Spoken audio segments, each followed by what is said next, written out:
To NCN news నేను పుష్ప బులెటిన్ల ముందుగా headlines చూద్దాం. మాయ మాటలు చెప్పి ఏటీఎం కార్డులు మార్చి సొమ్ము కాజేస్తున్న నకిలీ విలేకర్ని అరెస్ట్ చేసిన కొవ్వూరు రూరల్ పోలీసులు.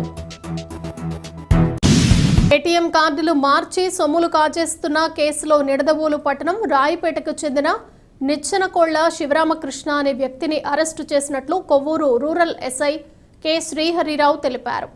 ఇటీవల పంగిడి గ్రామంలో ఆర్ నారాయణరావు అనే విశ్రాంత ఉద్యోగి ఏటీఎంలోకి వెళ్లిన సందర్భంలో సహాయపడటానికి ప్రయత్నించినట్టు నటించి అతని కార్డుని మార్చేశాడు. ఏటీఎం పిన్ నెంబర్ను తెలుసుకుని వేరువేరు ఏటీఎంల ద్వారా 33,500 రూపాయల నగదును డ్రా చేసుకున్నాడు. బాధితుడి ఫిర్యాదు మేరకు అప్పటి ఎస్ఐ కె సుధాకర్ కేసు నమోదు చేశారు.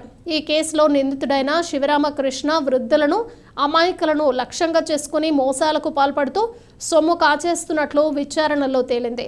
ఇతనిపై విజయవాడ, రాజమహేంద్రవరం, కొవ్వూరులో 7 కేసులు ఉన్నాయన్నారు.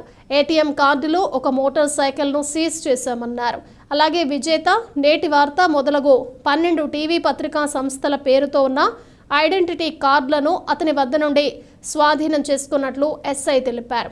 గడిచిన 10 ఏళ్లుగా విలేకరిగా చలామణి అవుతూ నేరాలకు పాల్పడుతున్నట్లు ఎస్ఐ కె శ్రీహరిరావు తెలిపారు.